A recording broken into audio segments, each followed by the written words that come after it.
नमो तस्सा भगवतो अरहतो सम्मा संबुद्धस्सा नमो तस्सा भगवतो अरहतो सम्मा संबुद्धस्सा नमो तस्सा भगवतो अरहतो सम्मा संबुद्धस्सा।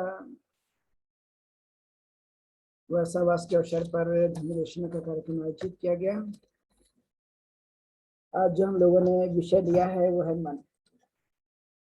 चूंकि तथागत गौतम बुद्ध ने सबसे पहले जो कुछ जानने की कोशिश की, समझने की कोशिश की, तो वह है व्यक्ति का मन और किस तरह से यह अपना कार्य करते रहता है और मनुष्य का यह जीवन पे कितना इम्पैक्ट डालता है। यह बातों को जानना और समझना बहुत ही जरूरी है। सभी प्रकार के जो कुछ भी भाव है वह मनुष्य के मन से ही निर्माण होते चले जाते हैं। इसलिए मन को ही प्रमुख बताया गया कि सबसे पहले यदि कोई चीज मनुष्य के जीवन काल में है तो वह है मनुष्य का मन। इसलिए मनोपुब्बंगमा धम्मा कि मनुष्य का मन सबसे प्रमुख है और सभी बातें उसी में उत्पन्न होते रहती है। इसलिए तथागत ने इसको एक बड़ा और सबसे महत्वपूर्ण बात बताई।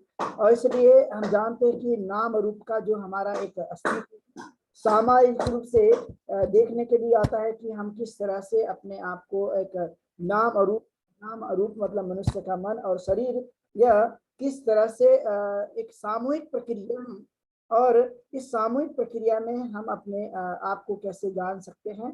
तो आपने देखा हो कि हर मनुष्य एक भौतिक पदार्थ का रूप माना जाता है।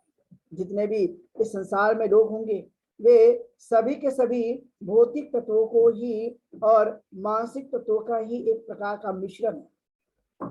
शरीर और मन ही हमारे जीवन का एक अस्तित्व है और इसलिए यह भौतिक पदार्थ जो भी होते हैं, चाहे वह शारीरिक या मानसिक रूप से, वही मनुष्य का एक जिसे हम स्कंद कहते हैं और वही हमारे जीवन का एक भाग माना जाता है। इसलिए आपने देखा कि रूप स्कंद होता है, अर्थात रूप स्कंद मतलब प्रधान रूप से जो कि पृथ्वी, हवा और वायु से मिलकर बना होता है और यही मनुष्य के जीवन काल में इसका एक अस्तित्व हमें देखने के लिए मिलता रहता है। और इसलिए यह चार प्रकार के महाभूतों से व्यक्ति का निर्माण होता है। चार यह महाभूत मनुष्य के जीवन काल में अपना एक गहरा असर डालने की पूरी तरह से कोशिश करते रहता है। इसलिए हमें चाहिए कि कम से कम अपने जीवन काल में इन तथ्यों को जाने, क्योंकि मनुष्य एकाएक से इन तथ्यों को नहीं जान पाता है और समझ नहीं पाता। जो भी व्यक्ति अपने जीवन काल में इस मानसिक अवस्था को जान ले, मन के स्वभाव को जान ले, मन के कार्यों को जान ले, मन के इस प्रभाव को जान लेता है, तो स्वाभाविक तौर पर वह अपने अच्छे कार्यों में बने रहने की पूरी तरह से उसकी संभावना हो सकती है। इसलिए व्यक्ति को चाहिए कि वह सबसे पहले अपने मन के अस्तित्व को जाने। मन को जानना बेहद जरूरी। इसलिए तथागत गौतम बुद्ध ने सब पहले अपने मन को एक बड़ा प्रभावशाली बनाते हुए इस पर काम करने की उन्होंने कोशिश की कि दुनिया में कुछ कि हमारे मन का ही एक बड़ा अस्तित्व होता है और मन ही है जो अनेक प्रकार के चिंतन मनन करके उसे वैसा बनाने की कोशिश करता है। इसलिए आपने देखा हो कि जैसा मनुष्य विचार करता है, जैसा सोचता है, जिसे वह इच्छा रखता है, उसी के आधार पर वह पूरी तरह से बनने की संभावना होती रहती है। और इसलिए चार पदार्थों का, चार महाभूतों का बना हुआ जो अस्तित्व है उसी को हम रूप कहते हैं। यह एक प्रकार का रूप है। और फिर है नाम स्कंद, अर्थात चित्त चेतसिकों का यह समूह होते हैं। उसी में प्राणी की रचना होती है। यदि मनुष्य के अस्तित्व में जहाँ पे मन नहीं होगा, चेतना नहीं होगी, तो मनुष्य का अस्तित्व भी निर्माण नहीं हो सकता। इसलिए मनुष्य का जो स्वाभाविक गुण बन पाया है कि कम से कम वह अपने चेतसिक रूप से जो भी कार्य होते रहता है वह एक सामूहिक प्रक्रिया है और सामूहिक प्रक्रिया में इन सभी चीजों का एक बड़ा गहरा अस्तित्व माना जाता है। इसलिए हमें विचार करना, चिंता कि हम इन चीजों को बड़ी गहराई से जानेंगे, समझेंगे और उसे करने की कोशिश करेंगे। इसलिए नाम स्कंद को ही हम विज्ञान कहते हैं कि जो नाम है, जो मन है, विज्ञान है और उस विज्ञान के आधार पर उसकी एक बड़ी प्रक्रिया मानी जाती है और एक चेतना ही कहते हैं। अर्थात जो हम विज्ञान मानते हैं, यह एक प्रकार की चेतना है। और इसलिए अक्सर आपने देखा होगा कि जब भी हम लोग जीवन को जीते रहते हैं, लेकिन जब हमारी चेतना काम करना बंद कर देती है, हमारा विज्ञान जो है वो अस्तित्व में वैसा नहीं रह पाता, तो आपने देखा हो कि मनुष्य के अंदर का जो कुछ भी स्वभाव धर्म है वह बदल जाता है। और इसलिए हर चीज मनुष्य के इस चित्त पर, मनुष्य के इस चैसिक अवस्था पर ही बहुत कुछ निर्भर करते रहता है। इसलिए व्यक्ति को चाहिए कि इनके सभी स्वभाव को जाने, कि जब जब भी मनुष्य क्रोधी होता है, जब जब भी मनुष्य ईर्ष्या करने लगता है, जब जब भी मनुष्य की आदतों में बदलाव आता रहता है, यह एक कोई दूसरी चीजों का प्रभाव नहीं, बल्कि हमारे अपने स्वयं के मन के प्रभाव के कारण ही यह संभव होता है। और इसलिए इसकी गतिविधियों में एक बड़ा प्रभाव हमें देखने के लिए मिलता है। इसलिए यह समझने की कोशिश करना कि व्यक्ति अपने मानसिक रूप से किस तरह का जीवन को जीते रहता है और वह किस तरह की उसकी अपनी एक अवस्था होती रहती है, उसे हमें जानना समझने की कोशिश करना कि नाम स्कंद के जो अंतर्गत हैं, जो वेदना होती है, संज्ञा होती है, संस्कार होता है और विज्ञान होता है, ये चार जो मूलभूत पदार्थ माने जाते हैं, जो स्वाभाविक रूप से यह मन का अस्तित्व बनाए रखता है। इसलिए 6 इंद्रियां इसके पास पाई जाती है, क्योंकि मन भी एक इंद्रियों का ही प्रकार है। और इसलिए इंद्रियों का सामूहिक जो विषय है, उस आधार पर ही मनुष्य मानसिक रूप से उन चीजों को बनने की या उस तरह से अपने आप को इस अस्तित्व में बनाए रखने की संभावना देखी जा सकती है। इसलिए हमें अपने विषयों के प्रति संपर्क बना के रखना, अपने विषयों के प्रति जानना और समझने की कोशिश करना, यह एक उत्कृष्ट कार्य माना जाता है। और इसलिए शरीर से भी ज्यादा पावरफुल कोई चीज मनुष्य के अस्तित्व में जन्म लेने के बाद यदि पाई जाती है तो वह है मनुष्य का मन। मन चाहे जो विचार कर ले, मन चाहे जो सोच ले, मन चाहे जो अपने काम को पक्का बना दे, वही मनुष्य के जीवन का एक बड़ा अस्तित्व होता है। इसलिए आपने देखा होगा कि कभी मनुष्य किसी कारण से अपाहिज हो जाता है, ऐसे चीजें वहां पर आ जाती है, तो आने के बाद आपने ये महसूस किया होगा कि मनुष्य का जो अस्तित्व है शरीर के आधार पर, लेकिन जब मन बड़ा प्रभावी हो जाता है तो सभी प्रक्रिया अच्छे ढंग से होने की पूरी पूरी संभावना होती रहती है। इसलिए मनुष्य के जीवन काल में मन प्रमुख है। इन बातों को बड़ी गहराई से जानना और समझने की कोशिश करना कि मैं अपने इस मन को सही जान सकूंगा। दुनिया भर में जितने भी लोग देखे जाते हैं, उन्होंने मन को बड़ा गहराई से जाना और समझने की कोशिश की और उसे ही प्रशिक्षित बनाया, क्योंकि जब मन प्रशिक्षित होगा, जब जान लेते हैं, तो स्वाभाविक तौर पर वैसा मनुष्य का व्यवहार बनने की संभावना होती रहती है। इसलिए हर इंद्रियों का अलग अलग कार्य है, एक जैसे कार्य नहीं है। और जब वो अलग अलग कार्य है तो अलग अलग प्रकार की सूचनाएं भी और सभी प्रकार की जानकारियां इकट्ठा करने का काम भी हमारी इंद्रियां करती हैं, उसका अनुभव लेते रहती हैं और यही मन तक हमारा सभी प्रकार की चीजों को संचित करना होता है। और यही एक मनुष्य के जीवन की एक असली ताकत है। इसलिए हम संज्ञा मतलब हम जानते हैं, पहचानते हैं, और उसी तरह से संस्कार मतलब संस्कार होता है कि जो भी हम दैनिक जीवन में गतिविधियां करते हैं या अपने कार्यों को करते रहते हैं, तो उस कार्यों की वजह से ही वह चीजें आने की पूरी पूरी संभावना देखी जाती रहती है। और इसलिए स्वाभाविक तौर पर इन चीजों को बार बार करते रहना और करके व्यक्ति को देखते रहना कि किस तरह का एक बड़ा प्रभाव मनुष्य के जीवन में मन नाम की ताकत से ही संभव होता है। इसलिए पाली भाषा में जो बताया जाता है कि फंदनं चपलं चित्तं दुरखं दुर्निवार्यं उजुंग करोति मेधावी उसुकारु होते हैं, कि अर्थात मनुष्य का मन चंचल होता है, चपल होता है और वह दूर दूर तक जाते रहते हैं, लेकिन बुद्धिमान आदमी है तो वह अपने मन को सीधा कर सकता है, अपनी चंचलता को दूर कर सकते हैं और अपने मन को संयमित बना सकता है। लेकिन कौन होगा? जो समझता है और अपने चित्त को संयमित करने की कोशिश करता है, वही आदमी अपने मन को संयमित कर सकेगा। यदि नहीं जानता है और उस आधार पर अपने जीवन को जीता नहीं है, तो उसका मन स्थिर होने की संभावना नहीं हो सकेगी। इसलिए सबसे अहम रोल यदि मनुष्य के जीवन में किसी चीज का है तो है मनुष्य के मन का। और इसलिए इस मन को ठीक तरह से जानना और समझने की कोशिश करना कि यह किस रूप से इसे बताया गया। ये कोई साधारण प्रक्रिया नहीं है मनुष्य के जीवन के काल में। और जो मनुष्य अपने जीवन में मन की प्रक्रिया को जान ले तो वह सही मायने में बाहर की जो कुछ भी दुनिया अस्तित्व में है उस पर उसका श्रम का ही ज्यादा प्रभाव होते रहता है। बाहर की दुनिया का उस पर कुछ खास प्रभाव होने की बिल्कुल भी संभावना नहीं देखी जा सकती। और इसलिए बुद्ध ने ठीक तरह से इसे समझाने की कोशिश की, लेकिन कहा कि मन यदि हमें संयमित बनाना हो, उसे अच्छा रखना हो, अपने इंद्रियों पर कंट्रोल करना हो तो कहीं ना कहीं मनुष्य को तकलीफ तो होती रहती है। बिना तकलीफ का यहाँ बिना हो नहीं सकेगा। तो आपने कई बार ये देखा हो कि जो मछलियां पानी में रहती जलाशय में पाई जाती हैं और उसको जब हम लोग निकाल देते हैं तो धरती पर आने के बाद तड़पते रहती है। यानी एक जलाशय से निकाली गई मछलियां धरती पर आने के साथ तड़पती रहती हैं। उसी तरह से मनुष्य जब अपने चित्त के इस मार के बंधन से या मार के फंदे से जब निकलना चाहता है तो स्वाभाविक तौर पर वैसा ही वह भी वैसा वह भी उसमें एक प्रकार का यह कंपन होने तड़पता है।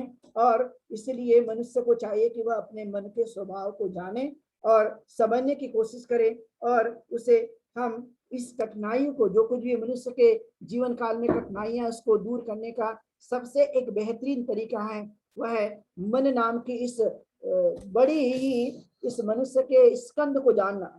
ये कोई साधारण नहीं है, यह इसका अपना एक बड़ा अस्तित्व है और इस अस्तित्व को जानने और समझने की कोशिश करना कि मैं इसे कैसे जान सकता हूँ, अपने स्वभाव को कैसे जान सकता हूँ, अपने जीवन में इन प्रक्रिया को मैं कैसे जान सकता हूँ। इसलिए कहा गया कि जो नाम स्कंद हैं, जो अपने जीवन काल में संज्ञा संस्कार विज्ञान जो अस्तित्व माना जाता है, वेदना है, यह चार प्रकार के मनुष्य के मन में यह स्कंद होते हैं जिसे नाम रूप स्कंद कहते हैं और इसका अपना एक अस्तित्व होता है। इसलिए मनुष्य का चित्त एक बड़ा स्रोत माना जाता है हर चीज का, कि ऐसी कौन सी बातें हैं जहां से उगम होती रहती है, कहाँ से यह उत्पन्न होती रहती है। तो यह कि मनुष्य के मन से ही यह सभी बातें उत्पन्न होते रहती है, वो कहीं अलग से नहीं होती।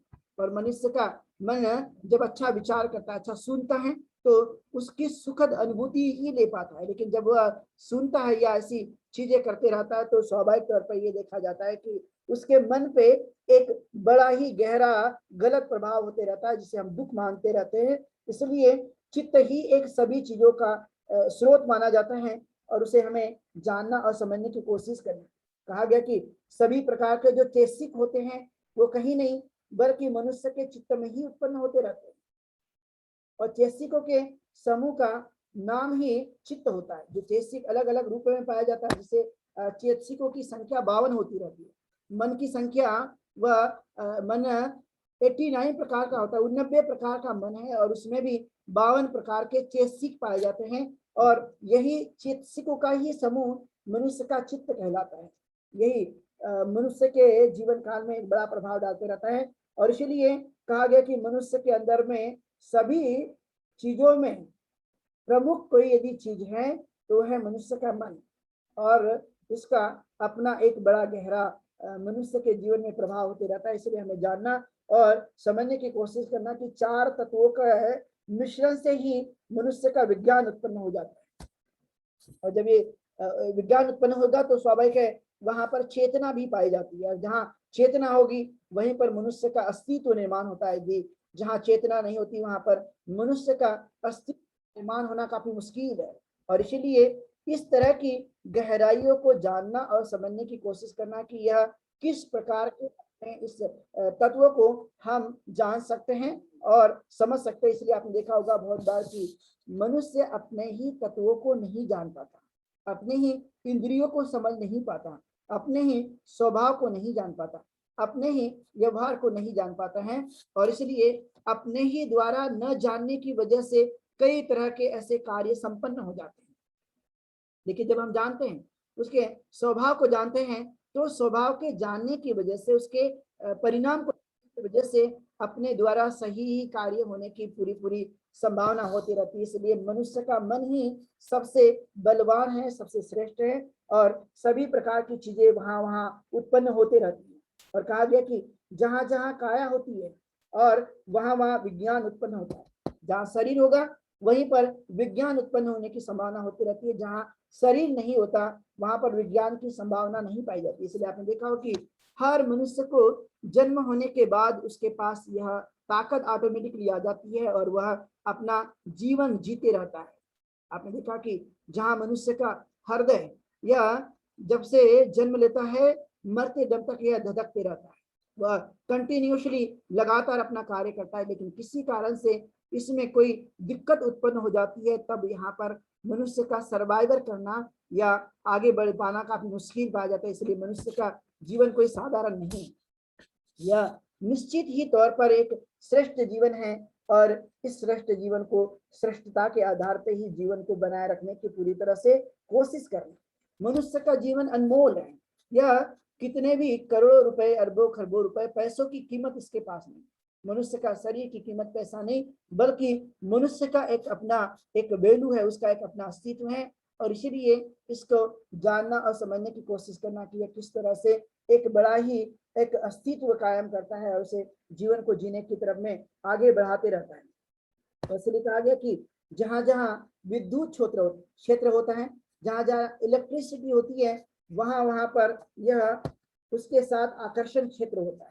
यानी जहां पर चुंबकीय क्षेत्र होगा वहां पे आकर्षण होता है, वहां पर चुंबकीय गुणों की वजह से वह एक आकर्षण पैदा करता है, उसमें एक बल, आकर्षण बल काम करते रहता है, और उसी की वजह से वह अपने शक्ति की तरफ में उसे खींचने की पूरी तरह से कोशिश करता है, जिसे हम मैग्नेटिक फील्ड कहते हैं, यानी चुंबकीय ताकत कहते हैं। मैग्नेटिक फील्ड पाई जाती है, अर्थात जहां मनुष्य होगा, अर्थात जहां रूप होगा, वहां ही यह मैग्नेटिक पावर, जिसे हम विज्ञान कहते हैं, चेतना कहते हैं, वहां पर यह मैग्नेटिक पावर यानी जिसे आकर्षण कहते हैं, वह होने की पूरी संभावना हो सकती है।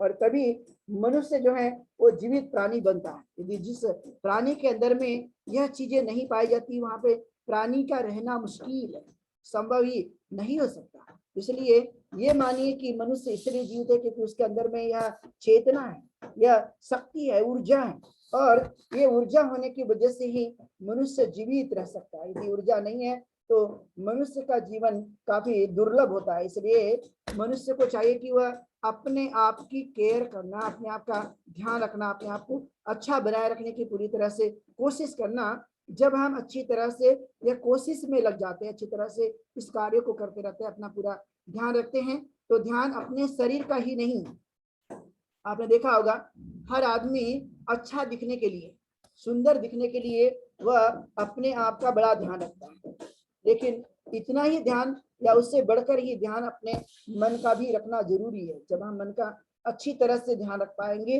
तो स्वाभाविक तौर पर मन भी हमारा वैसा बनने की संभावना होगी। मतलब हमारा शरीर से भी अच्छा मन जो बहुत ताकतवर है, वह सुंदर और अति प्रसन्न और अच्छी आनंदित के साथ में वह अपने जीवन को जीने की कोशिश कर सकता है। इसलिए व्यक्ति को चाहिए कि कम से कम वह अपने मन का पूरा पूरा ध्यान रखते रहें। इसलिए बुद्ध ने कहा कि यदि कोई चीज अनमोल रत्न हमारे पास में है वह हमारा मन है, और इसलिए इस मन को सही जीवन को बनाए रखने की तरफ में आगे दिशा में ले जाना और उसको ठीक ढंग से विकास करना, उसको सही बनाए रखने की पूरी तरह से कोशिश करना, यही मनुष्य के जीवन का एक महत्वपूर्ण कार्य माना जाता है।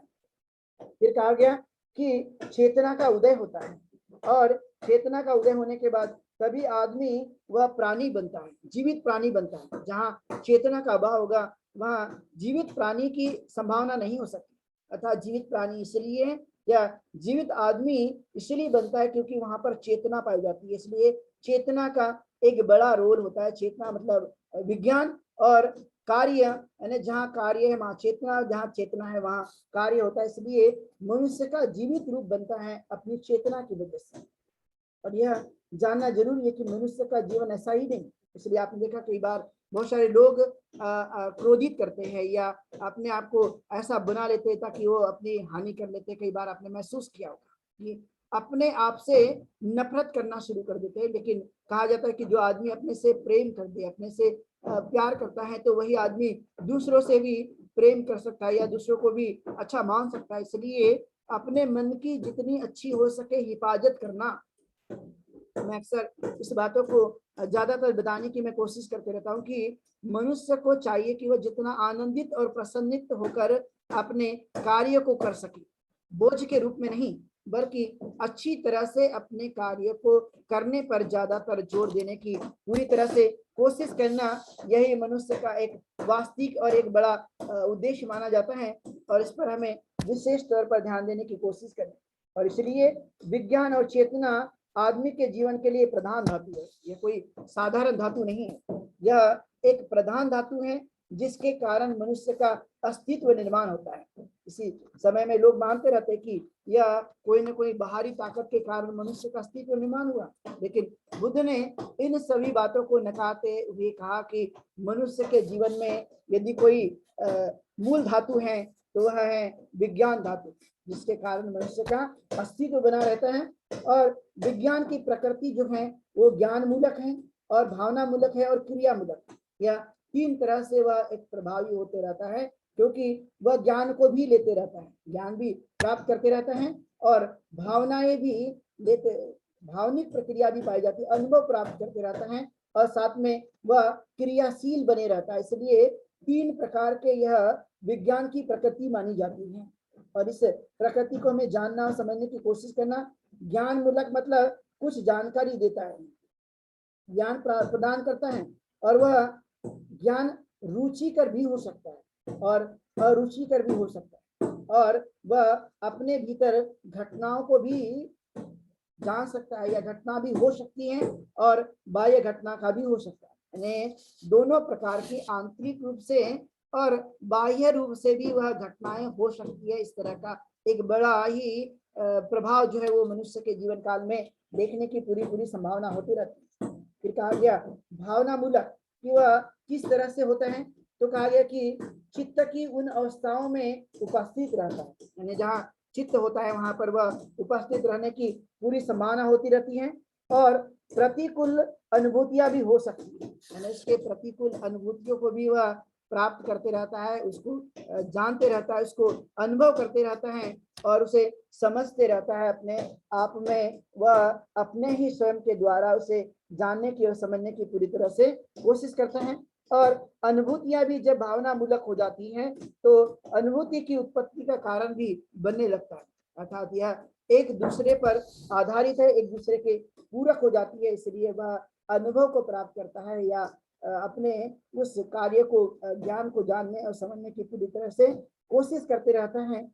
उसका अपना एक कार्य क्षेत्र है और उसी के आधार पर मनुष्य को जीने का जो कुछ भी स्वभाव है वह विज्ञान के ऊपर ही आधारित होते रहते हैं। इसी के साथ साथ बताया क्रियाशील होना, अर्थात विज्ञान अपनी क्रियाशील अवस्था में आदमी के उद्देश्य, जो भी उद्देश्य होते हैं वह विशेष की अपने प्राप्ति के लिए या सिद्धि के लिए वह कुछ कार्य की या कुछ करने की प्रेरणा लेते रहता है। ऑटोमेटिकली मनुष्य कुछ करने का इरादा करते रहता है या कुछ सोच बना के रखते रहता है और उसी के आधार पर वह चीजें जीवन काल में होने की पूरी संभावना होती रहती है। इसलिए क्रियाशील विज्ञान की ही संकल्पना के आधार पर या उसका जो भी उद्देश्य होता है या जो भी इरादा होता है, जन्म होने की पूरी तरह से संभावना देखी जाती है कि वह किस तरह से उसका अपना एक प्रभाव होते रहता है।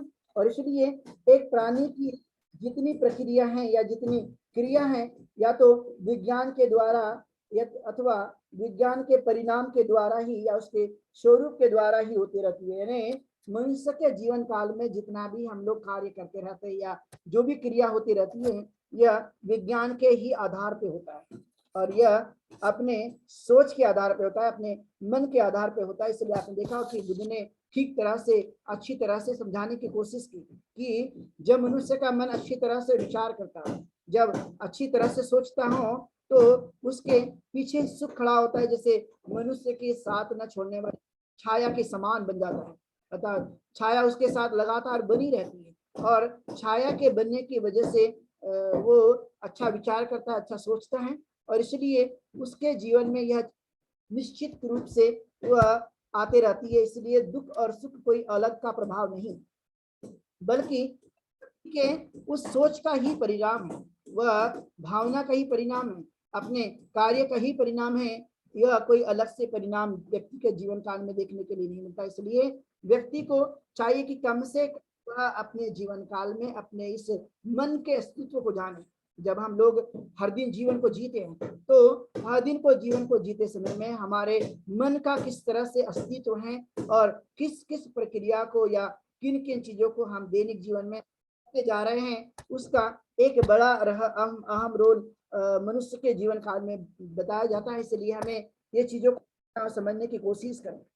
आपने देखा होगा कि जो लोग बुद्धिमान होते हैं, तो बुद्धिमान मनुष्य जो दुष्कर होते हैं या दिखाई देने वाला होता है, अत्यंत ही चालाक होते हैं और वह जहां चले जाते हैं वहां जाने वाला जो भी हमारा चित्त है उसकी रक्षा कर जाता है। जब हम अच्छे तरह से विचार करते हैं, किसी भी जगह रहे मनुष्य, लेकिन अच्छे चित्त की कल्पना करने के कारण वह अपने कार्य को अच्छी तरह से करने पर कहीं ना कहीं जोर दे सकता है या अच्छे कार्य को संपन्न कर सकता है। इसलिए यह जरूरी है कि हमने अपने मन को संभाल कर रखना चाहिए, उसकी रक्षा करते रहना चाहिए, उसको अच्छा बनाए रखने की पूरी तरह से कोशिश करनी चाहिए।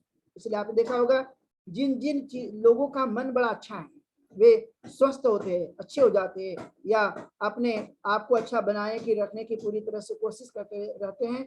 इसलिए व्यक्ति को अपने मन के आधार पर उस तरह से जीवन को यापन करने में मन ही है जो सहायता प्रदान करता है, मन ही है जो हमें ऊर्जा देते रहता है, मन ही है जो हमें अस्तित्व को कायम करते रहता है। इसलिए हमें इस तरह से अपने आप को बनाए रखने की कोशिश करना अत्यंत आवश्यक है।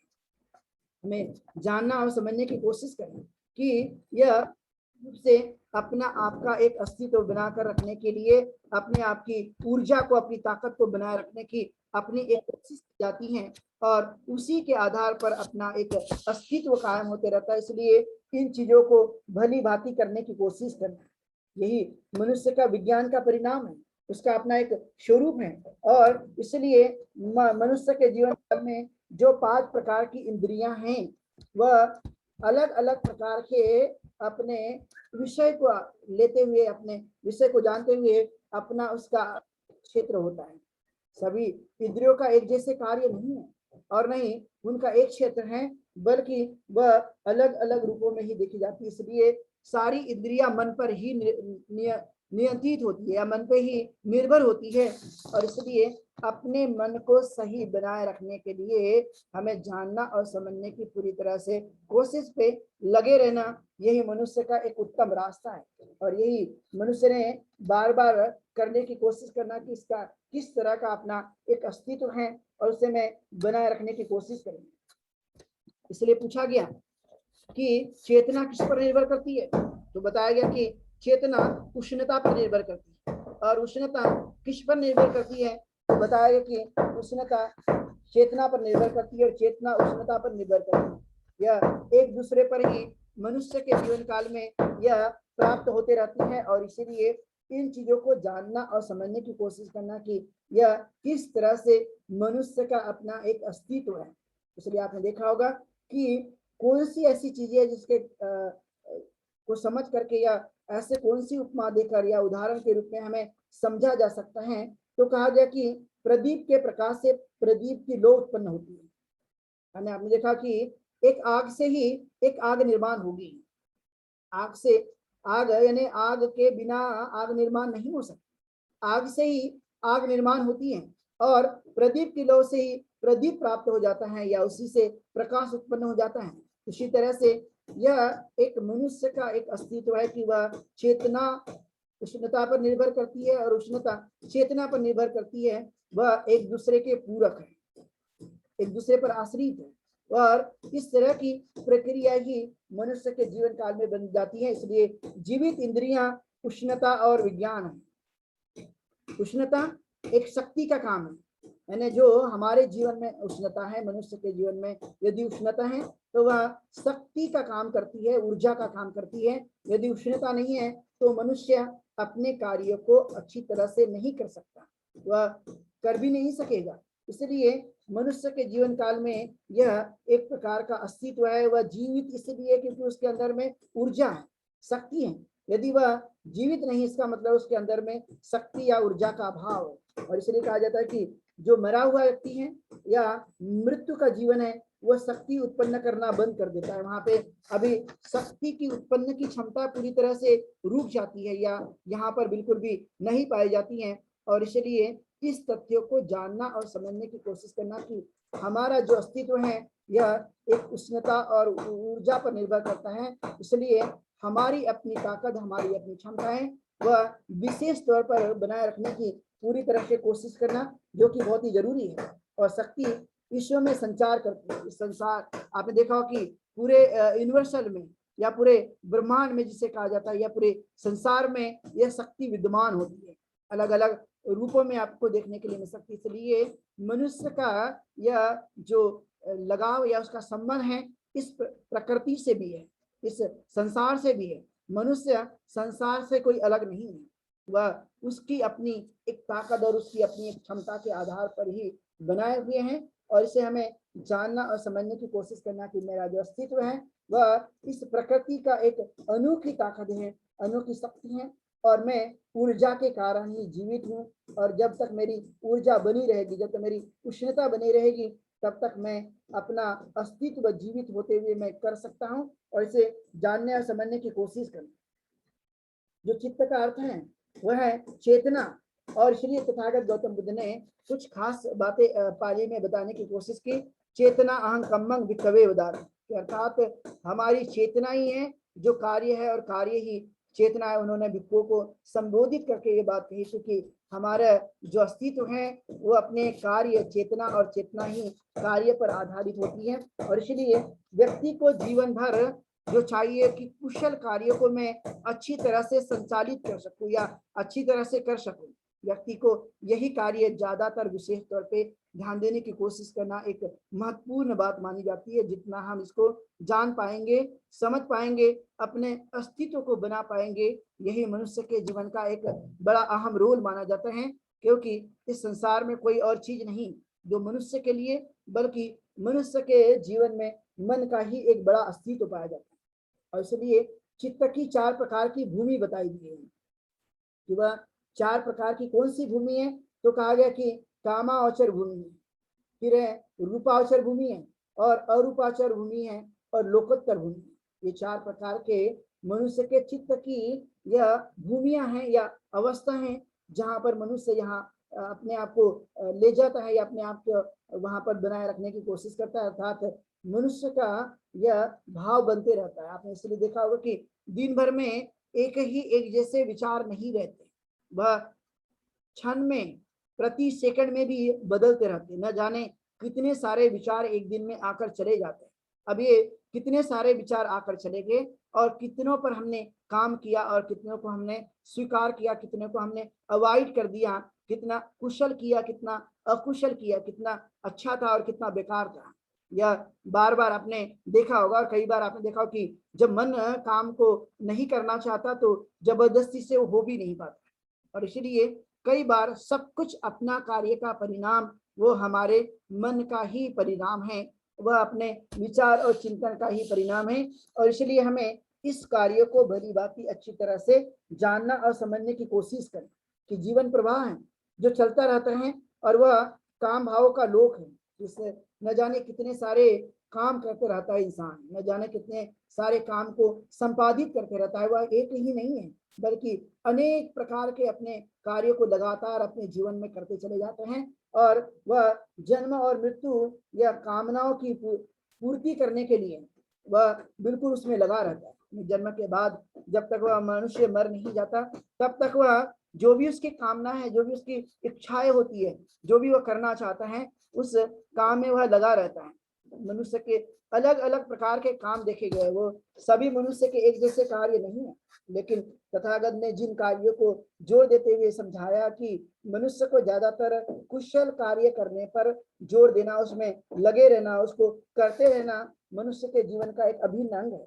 ऐसे ही चीजों को करने की कोशिश करना। कामाचर भूमि है जो कामनाओं में विचरण करने वाली भूमि होती है कि मनुष्य कामनाओं में ही विचरण करते रहता है, लगातार उसी कार्य को वह करते रहता है, मतलब अपनी कामनाओं में ही वह घूमते रहता है।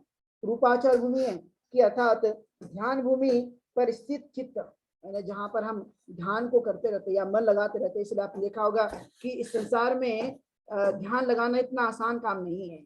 बहुत सारे लोगों को यह ऊपर ऊपर की लगता है, लेकिन जब हम लोग इसको करते हैं तो स्वाभाविक तौर पर ही जान पाते कि इसका अपना किस तरह का एक अस्तित्व है और किस तरह से हमें करने पर हम अपने आप को जान पाते, अपने आप को समझते रहते। इसलिए ध्यान वह दूसरों के लिए नहीं, बल्कि ध्यान अपने स्वयं के लिए है कि हम अपने स्वयं में उसको किस तरह से जान पाते या किस तरह से करने की कोशिश करते रहते हैं। और इसलिए यह अपनी ऊर्जाओं को बना के रखना, अपने ताकत को बढ़ाए रखने की एक अहम यह कला है जो मनुष्य ने करते रहना चाहिए। अपने को लगता है कि इससे क्या फायदा होगा या हम किस तरह से इसे कर पाएंगे, लेकिन एक अद्भुत ताकत जो ऊर्जा है, वो ऊर्जा हमारी संचित होती है और जो मनुष्य के आंतरिक जो भी हार्मोन्स होते हैं या अंग होते हैं वो ज्यादातर एक्टिव बन जाते हैं और हमारा मन भी सही तरह से सकारात्मक दृष्टिकोण को बनाते रहता है। इसलिए इसका एक अहम रोल है। इसलिए कहा गया कि जो रूपाचार है वो ध्यान भूमि पर स्थित चित्त है। तीसरी है जो बाह्य दृश्य पदार्थ के चिंतन से हटकर जो चित्त है वो आंतरिक रूप रहित जो भी आलंबन होते हैं उस आलंबन को कर्म स्थान का चिंतन करने, यानी जो भी आलंबन होंगे, जो भी कर्म होता है उसको चिंतन करने लगता है। इसलिए आपने देखा कि हर आदमी वह अपने आप में सोचते रहता है, अपने आप को जानते रहता है, अपने आप को कुछ न कुछ करने की अंदर से प्रेरित करते रहता है। यह एक स्वाभाविक तौर पे बात होती है कि हम अपने कर्म स्थानों में अपने आलंबनों को जानने की कोशिश करते रहता है, चिंतन करने लगता है, जानता है। लेकिन कुछ ऐसे भी लोग हैं इस संसार में जिनको ये सब नहीं पता होने की वजह से उसमें वे लगे नहीं होते और अपने समय को यूं ही बिताते रहते, लेकिन मनुष्य का एक बड़ा प्रभाव होता है। इसलिए आपने देखा हो कि इस संसार में अपने आप को जानना, अपने आप को समझना, अपने आप की पहचान कर देना ये कोई साधारण नहीं है। मनुष्य जीवन भर यहाँ वहाँ जाते रहता है, मनुष्य वह ताकत को खोजते रहता है। उसको लगता है कि यदि हमने कहीं पर जाकर दर्शन कर लिए तो हमारा सब कुछ ठीक हो जाएगा, लेकिन अपने आप का दर्शन मनुष्य नहीं करता, अपने आप को जानता नहीं, अपने आप को समझता नहीं है। लेकिन जब तक मनुष्य अपने आप को जानेगा नहीं, समझेगा नहीं, तो वह अपने आप से मिल नहीं सकेगा। इसलिए जीवन तो हमारा ही है, लेकिन अपने आप से मिलना यह भी कोई साधारण बात नहीं है। इसलिए हमें इस तरह के कार्यों पर ध्यान देने की कोशिश करना और जो अरूपाचार हैं, जो अरूप हैं, उससे संबंधित चिंतन का ध्यान, यानी जो अरूप होता है, जो रूप नहीं है, अरूप है, उसका जो मनुष्य ध्यान करते रहता है, मतलब अरूप संबंधित जो भी चित्त है उसका ध्यान करते रहता है। व्यक्ति साधक होता है, जैसे आपने देखा कि कई लोग हैं जो साधक होते हैं और वह अनित्यता के भाव को जानते रहते हैं। जो जानते नहीं अनित्यता के भाव को, तो वह नित्यता के इस भाव को जानते रहते हैं और वह निश्चित तौर पर समय काल परिस्थिति पर जो कुछ भी समस्या निर्माण होती है, जो भी संकट निर्माण होती है, जो भी कठिनाइयां निर्माण होती रहती है, वह उससे दुखी होते रहता है। लेकिन व्यक्ति को चाहिए कि वह अनित्यता के भाव को अच्छी तरह से जाने कि इस संसार में सब कुछ परिवर्तनशील है, कुछ भी स्थिर नहीं है और कोई भी चीज स्थिर हो भी नहीं सकेगी, कभी भी स्थिर नहीं हो सकता। मनुष्य भी एक परिवर्तनशील है, वह जन्मा है तो कभी ना कभी वह परिवर्तित हो जाएगा। इसलिए आपने देखा होगा कि सभी मनुष्य जो जन्मते हैं जैसे के वैसे वह हमेशा नहीं बने रहते, वह भी बदल जाते रहते, वह भी परिवर्तित हो जाते हैं इस संसार में। इसी तरह का एक नियम काम करता है जिसे हम प्रकृति का नियम कहते हैं कि प्रकृति लगातार सतत अपने इस कार्य में परिवर्तित होते रहती है। मनुष्य भी उसी का एक अंग है जो लगातार अपनी गति के साथ परिवर्तित होते रहता है। जिन्होंने अनित्यता के सिद्धांत को जान लिया वे कभी शोक और दुख नहीं करते, वे इस शोक और दुख की इस प्रक्रिया से ही बाहर हो जाते हैं। लेकिन जो अनित्यता के सिद्धांत को नहीं जानते वे लगातार दुखी होते रहते हैं, जीवन में दुख प्राप्त करते रहते हैं। इसलिए व्यक्ति को चाहिए कि वह अनित्यता के भाव को जाने की लगातार परिवर्तनशील है। कभी कभी आपने देखा होगा कि जो चाह रखते हैं वैसी चीजें प्राप्त नहीं हुई तो मनुष्य दुखी होता है, क्रोधी होता है, उसे बदले की भावना में अपने आप में मन में बना लेता है। लेकिन यह उस खुद के लिए सर्वप्रथम दुखदाई होगा, लेकिन जब वो इन सभी प्रक्रिया से ही बाहर निकल जाता है, इसमें अपने आप को बनाता नहीं है और अनित्यता के भाव को अच्छी तरह से जान लेता है और अपने मन के स्वभाव को जानते रहता है, तो वह सभी प्रकार के दुखों से बाहर होने की उसकी पूरी पूरी संभावना रहती है। इसलिए अनात्मा यानी किसी भी प्रकार की आत्मा नहीं है, बल्कि मनुष्य का मन है, जो एक ऊर्जा का काम करता है, जो एक शक्ति का काम करता है, उसमें चिंतन होता है और अपने आप में जितने भी संस्कार होते हैं वह समय समय पर बदलते रहते हैं, वह वैसे का वैसा बनकर नहीं रहता है। और इसलिए कहा जाता है कि जो निर्वाण को जान लेता है, जो निर्वाण के इस आलम्बन को जान लेता है और ध्यान में लगे रहते हैं या अपनी प्रज्ञा को मजबूत करते रहते हैं, वह सारी की सारी ऐसे लोगों की इच्छाएं नष्ट हो जाती है। वहां पर किसी भी प्रकार की ऐसी अवस्था नहीं पाई जाती, क्योंकि चित्त की वह एक उच्च किस्म की अवस्था है, एक सुप्रीम अवस्था है मनुष्य के जीवन की, जहां पर किसी भी प्रकार की तृष्णा का होना संभव नहीं होता। वह तृष्णाओं से ही मुक्त हो जाता है, क्योंकि वह जान गया कि इस संसार में मेरे जाने के बाद कोई भी चीज मेरी नहीं है, मेरा ही शरीर मेरा नहीं है, तो इस संसार में कोई भी चीज मेरी नहीं हो सकती। इसलिए इस सत्यता को बड़ी भली भांति जानते रहते हैं और भली भांति जानने की वजह से वे सारे दुखों को या सारी तृष्णाओं को या सारी इच्छाओं को ही, अब यहाँ पे किसी भी प्रकार की इच्छा का रहना संभव नहीं हो सकेगा। वो पूरी तरह से मनुष्य का चित्त बदल जाता है और वह परिवर्तित हो जाता है। और फिर कहा गया कि इसी से 4 फल प्राप्त हो जाते हैं।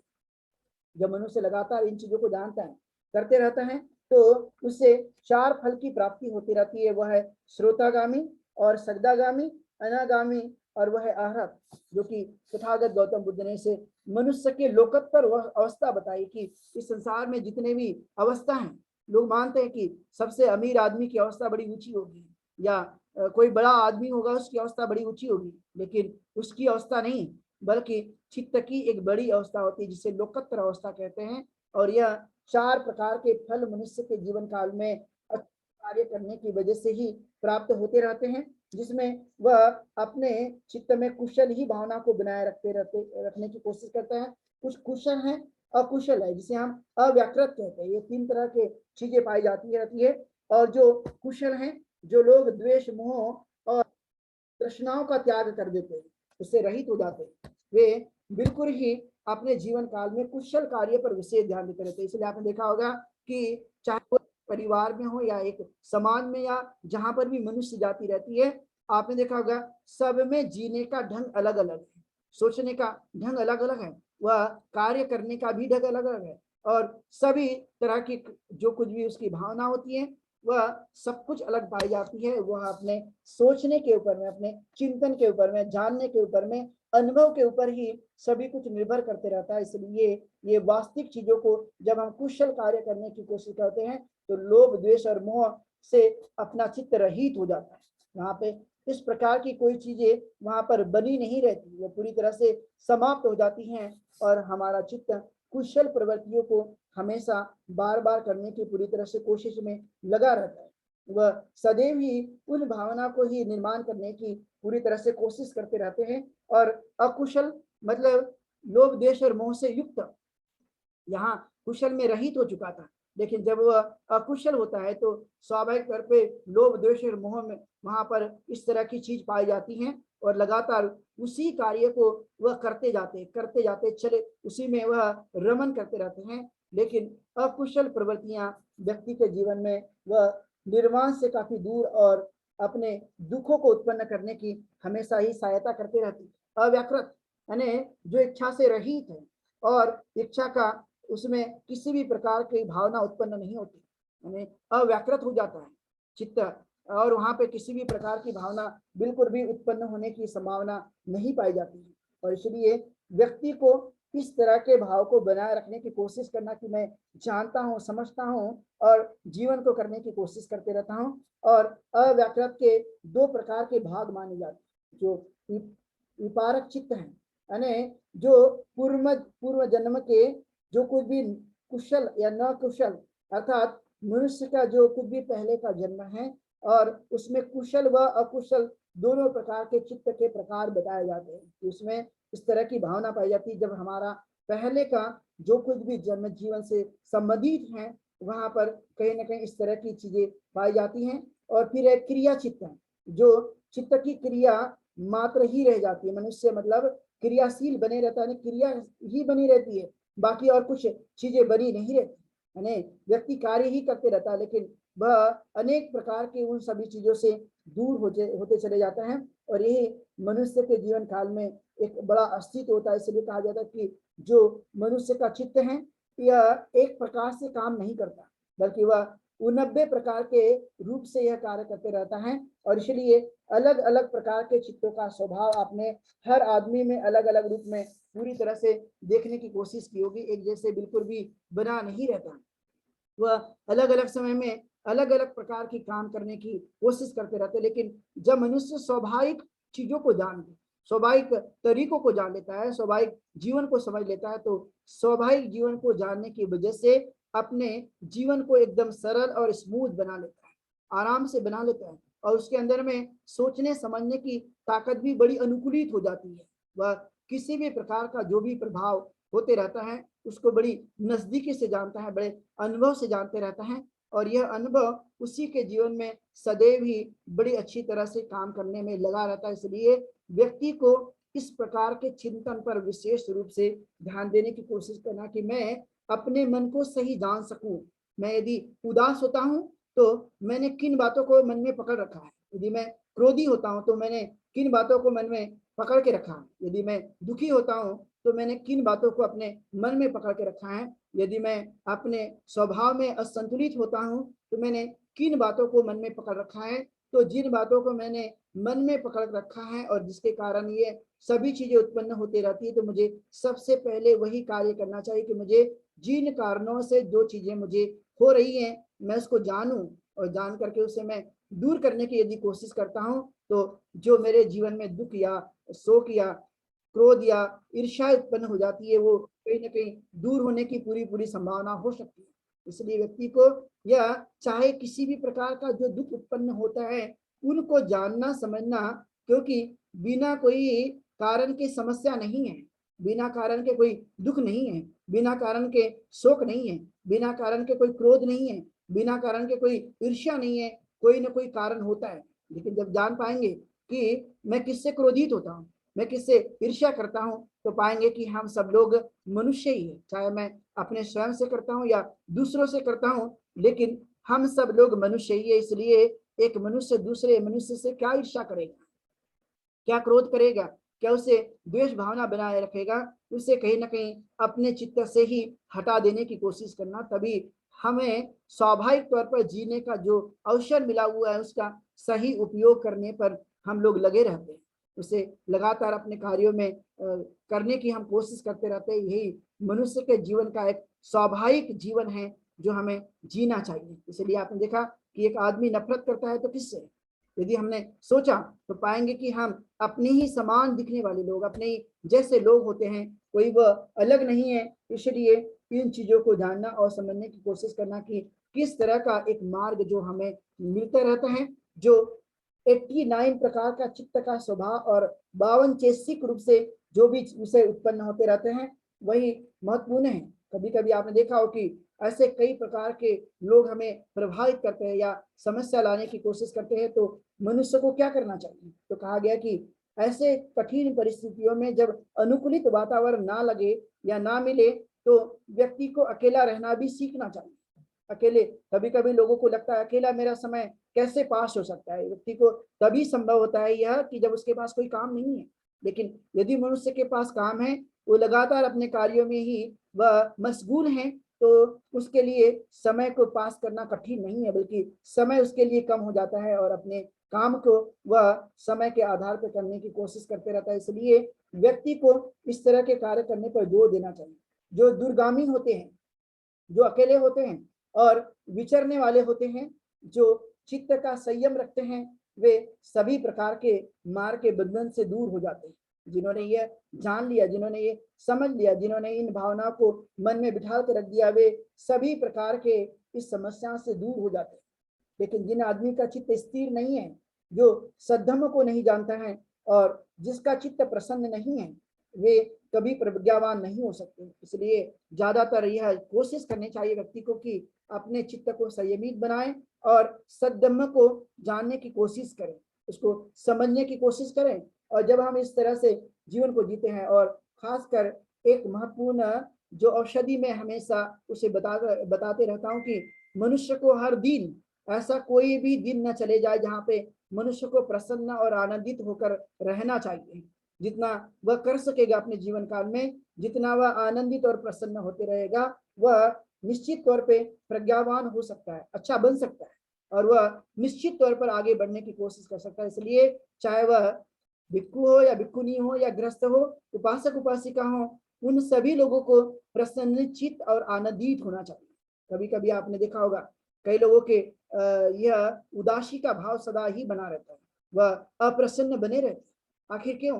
क्योंकि मनुष्य को प्रसन्न रहने के लिए, आनंदित रहने के लिए मन के स्वभाव को सही बनाना होना ही चाहिए। यदि वो होता है तो स्वाभाविक तौर पर यही चीजें मनुष्य के जीवन काल में काम आती रहती है। इसलिए कहा गया कि जिसका चित्त मल रहित है, विकारों से रहित है, जहां पर गलत भावनाएं नहीं है, बेकार की बातें नहीं उत्पन्न होती है, वही आदमी का स्थिर चित्त हो जाता है।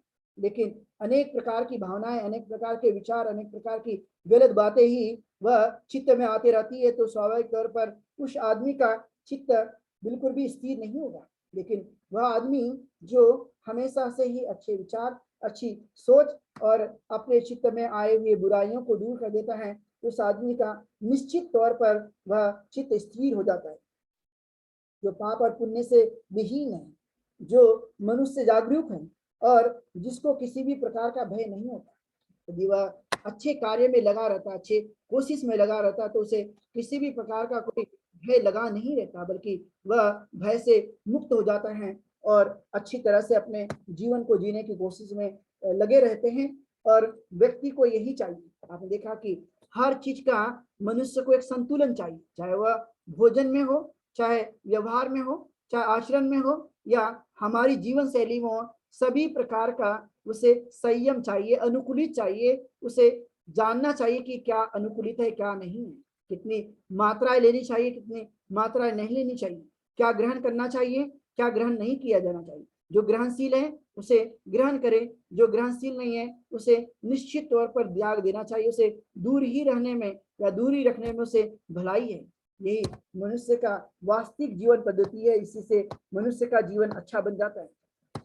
आपने देखा होगा कि जो आदमी अपने चित्त को प्रशिक्षित कर रहे हैं, अच्छी तरह से उसे संयमित बना लेता है और वह जानते रहता है, तो उस आदमी का जीवन अच्छा बनते रहता है, उसके अंदर अच्छी सोच उत्पन्न होती रहती है और उसका जीवन भी आरामदायक अच्छी तरह से व्यतीत होते रहता है। और इसलिए अपने सही कार्यों पे ध्यान देने की कोशिश करना। लेकिन आपने देखा हो कभी कभी हम आलस्य से वह भर जाते हैं, और जब हम आलस्य से भर जाते हैं, एकाग्रता का अभाव हो जाता है, तो कई तरह की चीजें हमसे छूट चली जाती है। आपने देखा कभी कभी कि मनुष्य पानी चाहता है, प्यासा है, लेकिन वह कभी कभी वह आलस्य के कारण वह नहीं कर पाता। तो आपने देखा कि शरीर को तो पानी चाहिए, लेकिन हमने उसको दिया नहीं, तो स्वाभाविक है कि पानी ना मिलने की वजह से शरीर वैसा ही काम करेगा जैसे उसे पानी नहीं मिला। लेकिन पानी मिल जाए तो सही मायने में अच्छा काम कर सकता है। उसी तरह से हर प्रकार की बातें कि जो चीज मनुष्य को चाहिए, कभी कभी मनुष्य उसमें आलसी करता है या मनुष्य ध्यान नहीं देता। अपने शरीर और मन का पूरी तरह से ध्यान रखना, उसकी हिफाजत करना, उसको देखते रहना, और उसे कोई भी परेशानी हो जाए तब उसको जानने की कोशिश करना और उसे समझने की कोशिश करना। यदि यह कार्य किया गया तो स्वाभाविक तौर पर उसकी रक्षा होती है और सही मायने में वह सही भी काम करते रहते और वह अपने आप को बना लेता है।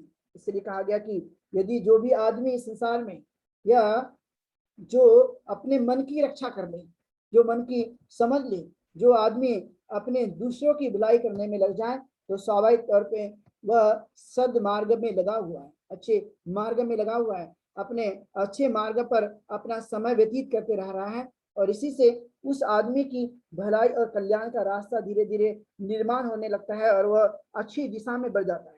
इसलिए आपने देखा होगा कि शत्रु जो भी होंगे, तो शत्रु की या जो वेरी है वेरी की जितनी हानि नहीं करता, जितनी हानि कुमार्ग पर गया हुआ चित्त वह मनुष्य की उतनी ही हानि करता है। लेकिन सदमार्ग पर गया हुआ चित्त, जब हम अपने आप को अच्छा बनाते, अच्छी तरह से कोशिश करते रहते, तो स्वाभाविक तौर पर उसका एक बड़ा गहरा प्रभाव मनुष्य के चित्त पर होने की पूरी पूरी संभावना होती रहती है। इसलिए व्यक्ति को इस तरह के कार्य पर लगातार और अच्छी तरह से ध्यान देने की कोशिश करने में ज्यादा से समय व्यतीत करना चाहिए।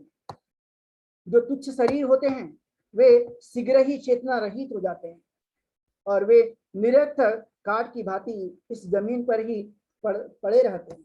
इसलिए व्यक्ति को चाहिए कि अच्छे कार्य पर विशेष ध्यान देने की कोशिश करे। जब हम अच्छे कार्य पर विशेष रूप से ध्यान देने की कोशिश करते हैं तो इसका एक बड़ा अद्भुत परिणाम अपने चित्त पर होते रहने की संभावना होती रहती है। इसलिए मन कोई साधारण चीज नहीं है। इसलिए आपने देखा होगा इस संसार में कई ऐसे लोग हैं जिसका शरीर काम नहीं करता, लेकिन मन काम करने की वजह से उन्होंने कई तरह के काम करने में सफलता अर्जित की है। आपने कई वैज्ञानिकों का नाम सुना होगा, आपने इर्द गिर्द कई ऐसे लोगों का नाम सुना जो शरीर से उतने मजबूत नहीं, लेकिन मन से ही मजबूत होने की वजह से उन्होंने कई तरह के कार्य को संचालित कर दिया।